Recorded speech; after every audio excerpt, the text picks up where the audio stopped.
Hyper conjugation से आप क्या समझते हैं, इसका मैकेनिज्म क्या होएगा और इसकी क्या सिग्निफिकेंस है। नमस्ते, मेरा नाम मनदीप दलाल है और इस लेक्चर में हम इन्हीं प्रश्नों के उत्तर खोजने की कोशिश करेंगे।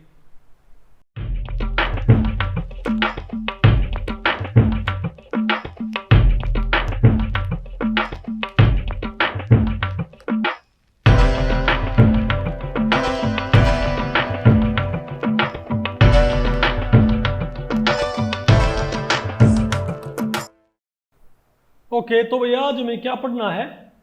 Hyper conjugation. तो भाई इस टॉपिक को हमने टोटल 3 पार्ट्स में डिवाइड किया हुआ। पहले हम क्या पढ़ेंगे कि हाइपर कॉन्जुगेशन क्या होता है, फिर हम क्या पढ़ेंगे इसका मैकेनिज्म। तो पहले बताओ क्या होता है भाई, व्हाट इज हाइपर कॉन्जुगेशन। ठीक है, आप ये बताओ रेजोनेंस क्या होया करता। रेजोनेंस क्या होया करता, एक तरह से आप कह सकते हो movement of pi electron density. क्या होया करता एक तरह से रेजोनेंस। अगर उसी एस्पेक्ट से सिग्मा इलेक्ट्रॉन डेंसिटी मूव करे तो उसको हम क्या बोलेंगे, हाइपर कॉन्जुगेशन। और इसीलिए क्योंकि ये बिल्कुल रेजोनेंस की तरह ही एक्ट करता है, बस अंतर क्या होता है, यहाँ पर पाई बॉन्ड की बजाय सिग्मा बॉन्ड यहाँ पर क्या करेगा, इसमें भाग लेगा भाई। तो क्या बोलते हैं इसको, नो बॉन्ड रेजोनेंस भी बोलते हैं। क्या बोलते हैं इनको, आप ऐसे कैसे, बिल्कुल खुद सोचो। और सिग्मा बॉन्ड को आपने हाइपोथेटिकली मान लिया कि वो ओवरलैप, मतलब वो एक तरह से मूव कर गया सिग्मा बॉन्ड, तो उन दो एटम्स के बीच में जिनका सिग्मा बॉन्ड मूव कर गया उनके बीच में कोई बॉन्ड नहीं बचेगा ना। तो क्या बोल देंगे इसको, नो बॉन्ड रेजोनेंस। ये भी इसका एक नाम होता है। तो क्या बोलेंगे तो भाई, delocalisation of electron density with the participation of bond primarily of sigma character. क्या भाई, सिग्मा कैरेक्टर वाले इलेक्ट्रॉन का डीलोकलाइजेशन में पार्टिसिपेशन। अब इसका आपको हम भाई थोड़ा मैकेनिज्म बताएंगे। पहले मैं आपको इसका एक एग्जांपल देता हूं, ठीक है बात। क्या भाई, पहले आपको मैं इसका एक एग्जांपल देता हूं। मान लिया मेरे पास ये है CH2 double bond CH2। Okay, क्या भाई हमारे पास CH2 डबल बॉन्ड CH2 है कि नहीं है। अब अगर मान लिया यहां पर आपने बताओ क्या जोड़ दिया, यहां पर आपने जोड़ दिया CH3 और यहां भी आपने क्या जोड़ दिया, मतलब इन H को उठा दो, इन H को यहां से, एक तो मान लिया आपने CH कर दिया, एक तो यहां पर क्या है H, और एक आपने यहां पर तो क्या जोड़ दिया CH3। मतलब ये जो कार्बन है, ये जो कार्बन है, ये बताओ किससे जुड़ा हुआ है, ये कार्बन किससे जुड़ा हुआ है, कार्बन कार्बन डबल बॉन्ड से। और इस कार्बन से दोनों क्या जुड़े हुए हैं, हाइड्रोजन। लेकिन इस कार्बन से एक तो क्या जुड़ा हुआ है, हाइड्रोजन, और एक क्या जुड़ा हुआ है, मिथाइल। CH3 ग्रुप को हम क्या बोलते हैं, मिथाइल ग्रुप। अब एक बात आपने ध्यान रखनी है, आपको पता है एक होता है अल्फा कार्बन। क्या होता है अल्फा कार्बन, कौन सा होगा, जो कार्बन कार्बन डबल बॉन्ड से जुड़ा हो, मतलब जो कार्बन डबल बॉन्ड से नेक्स्ट कार्बन हो। जैसे मेरे पास ये कार्बन का डबल बॉन्ड है, तो यहाँ पर ये मेरे पास अल्फा कार्बन ही होगा ना भाई, क्योंकि इस डबल बॉन्डेड कार्बन से नेक्स्ट कार्बन क्या है, अल्फा कार्बन। तो ये अल्फा कार्बन तो 3 हमारे पास क्या है, अल्फा हाइड्रोजन, इनको हम क्या बोलेंगे, अल्फा हाइड्रोजन। तो पता क्या हो जाएगा, अब हालांकि कोई पाई बॉन्ड होता, अब अगर यहां पर कुछ जुड़ के यहां पर लोन पेयर होता तो लोन पेयर यहां पर आता नहीं आपको। अगर यहां पर H की बजाय यहां पर Cl होता, क्या होता है यहां पर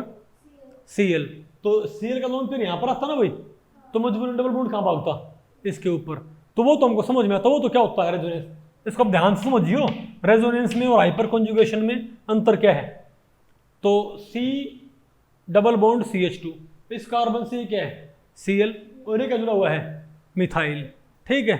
अब अगर ये लोन पेयर यहां पर आ जाए तो यहां क्या हो जाएगा, डबल, तो इसे कहां भागना पड़ेगा, इसके ऊपर। आगे आपको इसको तो हम क्या बोलेंगे, रेजोनेटिंग स्ट्रक्चर। क्या बोलेंगे इसको, स्ट्रक्चर। ओके, लेकिन अगर मैं यहां पर ऐसे लगा दूं तो अब रेजोनेंस की पॉसिबिलिटी नहीं है ना। और आप ये सोचोगे अब यहां पर रेजोनेंस की पॉसिबिलिटी उपकार नहीं है ना। आप सोचोगे भाई अब इस डबल बॉन्ड को यहां पर पुश करने वाला, धकेलने वाला कोई भी नहीं है। लेकिन ये सिग्मा बॉन्ड यहां पर आ जाए, तो ये सिग्मा बॉन्ड यहां पर आ जाए तो मजबूरी में डबल बॉन्ड फिर कहां भागना पड़ेगा, यहां पर। लेकिन इससे हो क्या जाएगा बताओ, तो CH और CH, लेकिन ये H यहां से गया ना। अरे बोलो भाई, नहीं आपको, अरे तो क्या है मेरे पास CH2, सॉरी सिंगल बॉन्ड, तो यहाँ पर क्या है नेगेटिव, क्या गया यहाँ पर लोन पेयर नहीं आ गया, और यहाँ पर तो मेरे पास क्या आ गया पॉजिटिव। क्यों आ गया भाई? क्योंकि ये बॉन्ड कहाँ चला गया, पहली नज़र में देखने पर क्या लगता है कि डबल ये बॉन्ड सिग्मा बॉन्ड यहाँ पर चला गया, तो यहाँ पर इस पाई बॉन्ड को अपनी जगह से डीलोकलाइज करवाया है किसकी मूवमेंट ने, इस सिग्मा बॉन्ड की मूवमेंट ने। तो जब ये आप ये वाली स्ट्रक्चर बनाओगे, देखो जब आप यहाँ पर Cl था तो आपने Cl का यहाँ पर लोन पेयर लेके आए थे, अगर Cl का लोन पेयर आप यहाँ पर लेके आए थे तो डबल बॉन्ड था, ये क्या होगा सिंगल बॉन्ड, लेकिन कभी इन दोनों के बीच में या इन दोनों के बीच में बॉन्ड खत्म नहीं हुआ, एटलीस्ट सिंगल बॉन्ड तो रहेगा। लेकिन इस CH के बीच में तो क्या था, इस CH के बीच में था ही क्या, एक सिंगल बॉन्ड था, और सिंगल बॉन्ड ही कहाँ पर आ गया। तो यहाँ पर ऐसा लगता कि इन दोनों के बीच में कोई बॉन्ड ही अब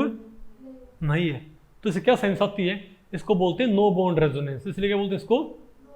क्योंकि इसका जब मैं प्रॉपर मैकेनिज्म बनाता हूँ तो पहली नज़र में देखने पर ऐसा लगता है जैसे कि बॉन्ड एक खत्म हो गया सिग्मा बॉन्ड, और सिग्मा बॉन्ड की जगह और सिग्मा बॉन्ड की कोस्ट पे क्या बन गया, एक इस CH सिग्मा बॉन्ड की कोस्ट पे कार्बन कार्बन क्या बन गया, डबल बॉन्ड, और उस वजह से ये कार्बन कार्बन डबल बॉन्ड, नहीं तो इसकी वैलेंसी 5 हो जाएगी, तो ये फिर कहाँ मूव कर गया वहाँ पर, यही तो बात है ना। ठीक है, तो इसको बोलते हैं हम रेजोनेंस, क्या बोलते हैं इसको, रेजोनेंस। ठीक है, sorry no bond resonance, no bond resonance या हाइपर कॉन्जुगेशन, इसमें सिग्मा बॉन्ड ने पार्टिसिपेट किया है, इजंट इट। अब आप कहोगे इसका, चलो मैं आपको एक एग्जांपल आपको और भी बताता हूँ, क्या इसका मैं आपको भाई एक एग्जांपल आपको मैं और भी बताता हूँ हाइपर कॉन्जुगेशन का, लेकिन ध्यान रखियो आप एक से ज़्यादा भी क्या तैयार कर सकते हो, हाइपर कॉन्जुगेटिव स्ट्रक्चर्स। कैसे, और जितनी ज़्यादा क्या होंगे, ये पाया गया है जितनी ज़्यादा क्या होंगे हाइपर कॉन्जुगेटिव स्ट्रक्चर, उतना हमारे पास कंपाउंड क्या होगा, मोर स्टेबल। क्या होगा हमारा कंपाउंड, मोर स्टेबल। नहीं है आपको,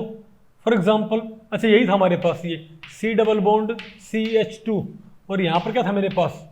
CH3 था मेरे पास, ये क्या था, ये CH3 नहीं है आपको। तो यहाँ पर होना क्या चाहिए, जो डबली बॉन्डेड कार्बन है, क्या है, डबली बॉन्डेड कार्बन है, उससे नेक्स्ट कार्बन के पास क्या होनी चाहिए, हाइड्रोजन। क्या होनी चाहिए, तो आप ये बताओ, एक तो मैं इसको लेके आता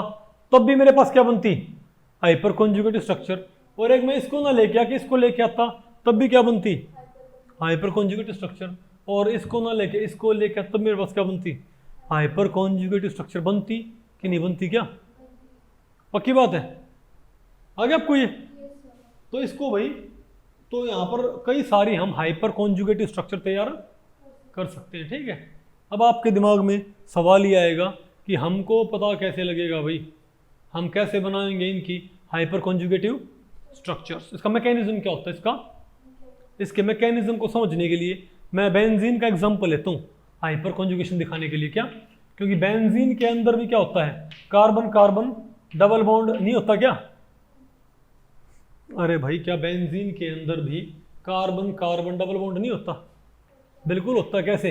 ये क्या है बेंजीन, और यहाँ पर double bond double bond double bond, और यहाँ पर क्या लगा हुआ है CH3, तो यहाँ पर H लगा दो, लगा दोगे H, यहाँ पर क्या लगाओ भाई, H लगा दी हमने, लगा दी ना H, पक्की बात है। ठीक है, अब आप मुझे बताओ, अगर ये यहाँ पर आ जाए, ये कहाँ पर आ जाए, तो ये वाला बॉन्ड कहाँ मूव कर जाएगा, यहाँ मूव नहीं कर जाएगा। क्यों भाई, तो हमारे पास अगली हाइपर कॉन्जुगेटिव स्ट्रक्चर बताओ क्या बनेगी हमारे पास, अगर ये यहाँ पर आ गया तो यहाँ तो क्या रहेगा CH, यहाँ क्या हो जाएगा CH, और यहाँ क्या हो जाएगा H+, और यहाँ डबल बॉन्ड हो गया, और ये ऐसे ही रहेंगे।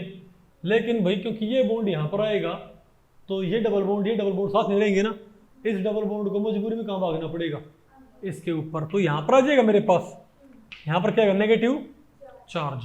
अब जब ये लोन पेयर यहाँ पर आएगा बॉन्ड बनाने, तो फिर ये कहाँ पर जाएगा, यहाँ पर जाएगा नेक्स्ट, मतलब जब ये लोन पेयर बॉन्ड बनाएगा, तो जब लोन पेयर डबल बॉन्ड बनाएगा तो डबल बॉन्ड क्या बनाएगा, लोन पेयर। रेजोनेंस में क्या होता है, जब लोन पेयर क्या बनाएगा तो डबल बॉन्ड क्या बनाएगा, लोन पेयर। तो अगले हमारे पास बताओ क्या बनेगी स्ट्रक्चर, बताओ, बोलो भाई। तो यहाँ पर तो बॉन्ड बन गया ना, अरे यहाँ पर तो बॉन्ड बन गया, ऊपर तो ऐसे ही रखो CH और H, और यहाँ पर क्या रखो प्लस, नहीं आपको, देखो ये ऐसे रखा, ये ऐसे रखा, इसके मुकाबले इसको ऐसे रखो, जस्ट इनको देखो जहाँ पर मूवमेंट है, ये इलेक्ट्रॉन पेयर यहाँ पर आ गया तो डबल बॉन्ड यहाँ पर आ गया ना, तो यहाँ पर क्या है मेरे पास, बताओ क्या है मेरे पास, ये नेगेटिव यहाँ पर आ गया मेरे पास, ये इजंट इट। अब जब ये लोन पेयर यहाँ पर आएगा तो ये कहाँ पर जाएगा, अब ये लोन पेयर यहाँ पर आएगा तो इसको यहाँ जाना पड़ेगा ना मजबूरी में। नहीं आया, नहीं आया, नहीं आया,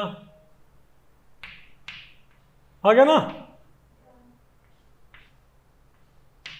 ओके। तो यहाँ क्या है, पॉजिटिव ना। अब बताओ क्या होगा, अब जब ये यहाँ पर जाएगा तो वापस क्या बन जाएगा मेरे पास, ये बन जाएगा,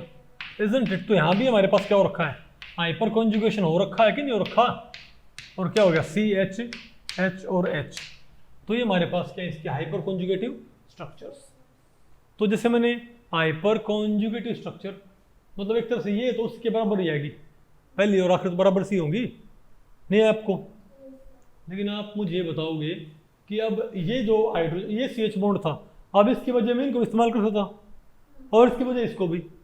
नहीं आपको। तो अगर मैं इनको मानता हूँ 1 2 3, तो 3 तो मेरे पास हाइपर कॉन्जुगेट होगी, तो 3 और नहीं आ जाएगी, 3 और कहाँ से जाएंगी, 3 इससे आ जाएंगी, और इसको ना लेकिन इसको लेता तो 3 और बनती, आ गया आपको ये। और जितनी ज़्यादा क्या होंगे हाइपर कॉन्जुगेट स्ट्रक्चर, उतना हमारा कंपाउंड क्या होगा, मोर स्टेबल। अब आपके दिमाग में आएगा चलो ये तो हमको पल्ले पड़ गया, लेकिन अब ये बताओ कि इसका मैकेनिज्म होता कैसे है कि सिग्मा बॉन्ड यहाँ से टूट भी गया एक तरह से, देखने में क्या लगता है कि ये सिग्मा बॉन्ड यहाँ से यहाँ पर मूव कर गया और यहाँ पर कोई बॉन्ड बचा ही नहीं, है ना। अब सवाल ही नहीं आएगा आपके दिमाग में, अगर सिग्मा बॉन्ड यहाँ से CH वाला सिग्मा बॉन्ड,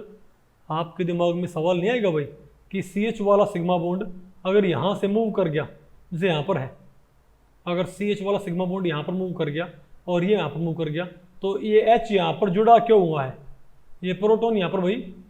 जुड़ा किस चीज़ से हुआ है, ये सवाल नहीं है आपके दिमाग में। तो इसके लिए आपको थोड़ा इसका नहीं है जो मैकेनिज्म है हाइपर कॉन्जुगेशन का, उसको समझना पड़ेगा, किसको, मैकेनिज्म को। अब इसका मैकेनिज्म क्या होता है, इसके लिए आप एक बारी बेंजीन को साइडवाइज देखो, ये बताओ हमारे पास क्या होता है, ये हमारे पास क्या है, बेंजीन, ये है बोर्ड के प्लेन में, बोर्ड के इस बेंजीन को उठा के और ये ऐसे कर दो, इसको भाई ऐसे ले आओ, तो बेंजीन आपको ऐसा नजर नहीं आएगा साइड से, क्या साइड से देखने पर बेंजीन आपको ऐसा नजर नहीं आएगा, भाई जैसे मेरी ड्राइंग है वैसा मैं बना देता हूं, नहीं है आपको, अरे बोलो भाई,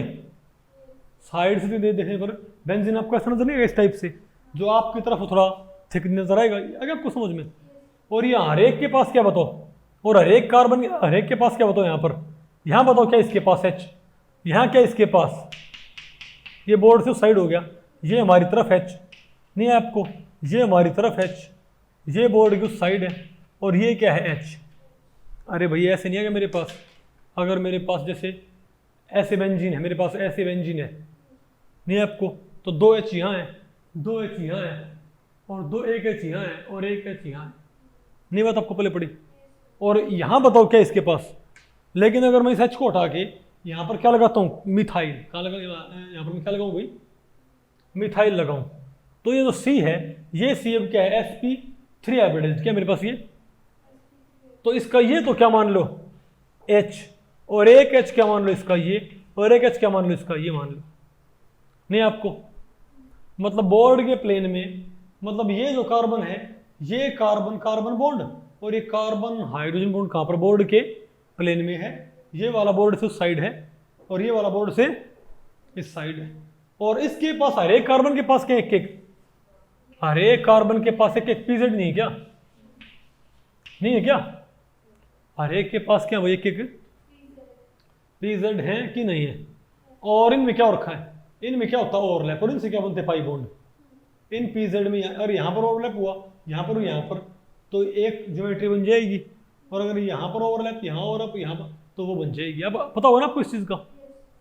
लेकिन अब आप मुझे तो आप ही नहीं कहोगे, आपको देखने में ऐसे लग रहा कि जैसे कि ये अगर मिथाइल है, क्या मेरे पास ये,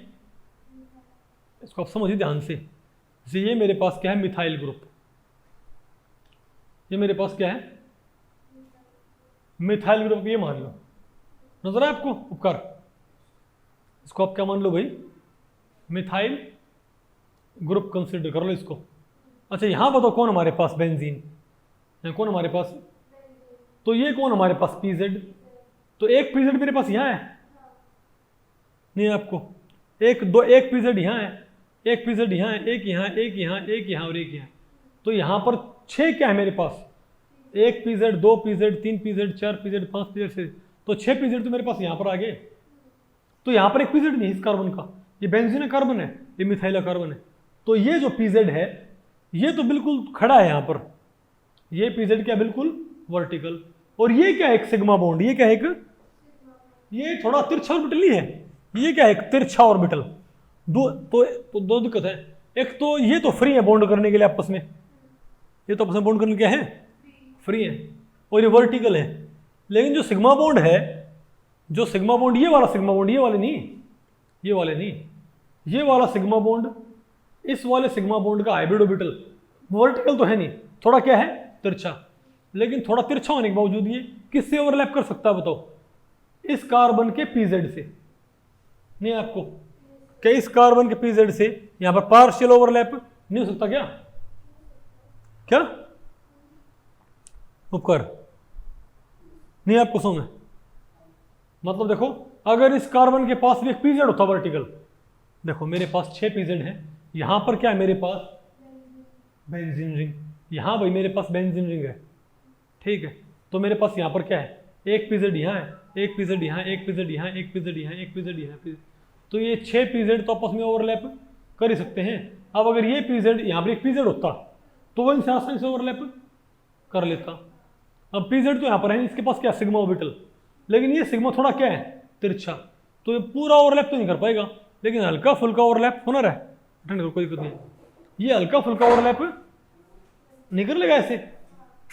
तो यहां पर ओवरलैप किसका हो रखा बताओ भाई, तो यहां पर ये तिरछा जो हाइब्रिड नहीं है, ये इसकी डेंसिटी कहां ओवरलैप कर गई, इस कार्बन के पीजेड के साथ, और इस वजह से फ्री डेंसिटी कहां मूव कर सकती है, और एक बार इस पीजेड में पहुंच गई तो फिर आपको पता है ये सारे पीजेड तो आपस में ओवरलैप कर ही रहे हैं, तो फिर सब में घूम जाएगी, क्योंकि फिर सब में ये घूम जाएगी, घूम के आएगी फिर ये, नहीं आपको, लेकिन इस बॉन्ड से पूरी डेंसिटी को यहां भेजी हो क्या, इस बॉन्ड से पार्टली डेंसिटी कहां भेज दो और पार्टली यहां रखो, इससे बॉन्ड टूटेगा नहीं, ये बॉन्ड बना नहीं आपको समझ, मतलब यहां पर जो नहीं आपको नहीं देगा, जो डेंसिटी यहां पर है उस डेंसिटी को कंप्लीटली यहां पर शिफ्ट ना करो, पार्टली इसके अंदर शिफ्ट कर दो, तो मान लिया भाई कुछ डेंसिटी इस बॉन्ड में रहेगी और कुछ डेंसिटी सर्कुलेट होगी, आपको समझ में, बस ये ध्यान रखियो कि जो भागले, अब तो यहां तो इस प्लेन में कौन है मेरे पास, बेंजीन मेरे पास इस प्लेन में है ना, इजंट इट, अरे बोलो भाई, ठीक है, तो ये पीजेड है, तो अभी ये वाला CH क्या कर सकता है, साइडवाइज ओवरलैप, इस वाले CH का डेंसिटी साइडवाइज ओवरलैप कर सकता है, और जब कार्बन कार्बन बॉन्ड के अबाउट रोटेशन पॉसिबल नहीं होती क्या, तो दूसरे वाला और फिर तीसरा, नहीं आपको, क्योंकि भाई सिंपल सी बात है, देखो अभी ये अभी इसके ऊपर जो कौन है पीजेड, अभी से ये ओवरलैप करेगा, फिर ये वाला ओवरलैप करेगा, फिर ये वाला ओवरलैप करेगा, नहीं है आपको, अब समझे ये तीनों कैसे, इन तीनों को मैं क्यों बना सकता हूं मैं, अरे बोलो भाई, तो नो बॉन्ड दिखता पर नो बॉन्ड होता नहीं है, सेम आर्गुमेंट मेरा यहां पर, आसान की मुश्किल है ये, अरे बोलो, तो इसको बोलते हैं नो बॉन्ड रेजोनेंस, और मैं आपको बताऊं भाई इसके पास एक डायरेक्टिव इन्फ्लुएंस भी होता है, क्या होता है इसके भाई, मैं फिलहाल सारी सिग्निफिकेंस आपको नहीं बताऊंगा, क्योंकि आपके आगे एल्कीन में आएंगी, कहां पर आएंगी, एल्कीन, क्योंकि ज़्यादा पढ़ने फायदा यहाँ पर है नहीं, क्योंकि जब वो बात आपको डिटेल आगे पढ़नी ही है, फिलहाल आपको इतना ही पढ़ लो इसको, नहीं आपको, लेकिन आपने एक बात जरूर देखी होगी कि इस हाइपर कॉन्जुगेशन का, एक तो ये जिसके अंदर भी हाइपर कॉन्जुगेशन होगी, लेकिन इसके कंडीशन क्या है, अल्फा कार्बन होने जरूरी है, सॉरी अल्फा हाइड्रोजन होने जरूरी है, मतलब कार्बन कार्बन डबल बॉन्ड से नेक्स्ट कार्बन के ऊपर क्या होनी चाहिए, हाइड्रोजन, तभी ये पॉसिबल होएगा, नहीं तो नहीं हो पाएगा। दूसरी बताओ यहाँ पर क्या है इसकी फीचर, बताओ आपने बात देखी कि जब आपने इसकी हाइपर कॉन्जुगेशन इसको भाग करवाया है, ठीक है, तो ये सिग्मा बॉन्ड वाली इलेक्ट्रॉन डेंसिटी बिल्कुल कैसे आ रही है, कैसे आ रही है, नहीं ये डेंसिटी कहाँ भेज रही है, इसका सिग्मा बॉन्ड की डेंसिटी कहाँ पर आने लग रही है, बताओ बताओ, ऑर्थो पे और पैरा पे, ऑर्थो पे और फिर पे पैरा पे, तो हम क्या बोलेंगे, तो अगर मिथाइल ग्रुप तो क्या है, ऑर्थो एंड पैरा डायरेक्टिंग, यानी अगर किसी रिएजेंट को, अगर हमारा रिएजेंट इलेक्ट्रोफाइल है तो वो कहाँ अटैक करेगा, बोलो भाई ऑर्थो और पैरा पे, क्योंकि ऑर्थो और पैरा पे इलेक्ट्रॉन डेंसिटी उपकार बढ़ जाएगी। मेरे ख्याल से आपको भाई हाइपर कॉन्जुगेशन आपको पल्ले पड़ गया नहीं है आपको,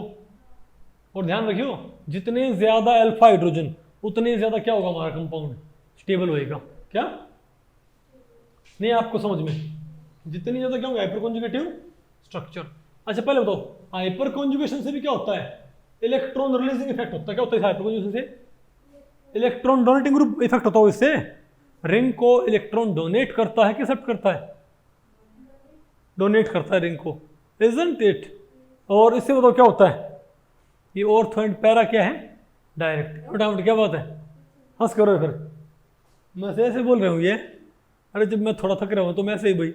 बोलने लग जाता हूँ, फिर मुझे पढ़ाने में सही लगता है, फिर आगे आपको ये, तो इस तरीके से हम इसको पढ़ सकते हैं, इजंट इट। तो भाई इस लेक्चर में इतना ही, अगर इस लेक्चर के बारे में आपके कुछ प्रश्न या सुझाव हैं तो आप मुझे नीचे कमेंट सेक्शन में पूछ सकते हैं, मैं उनके उत्तर देने की पूरी कोशिश करूंगा। तो वो ठीक है, मिलते हैं अगले लेक्चर में, तब तक के लिए नमस्ते।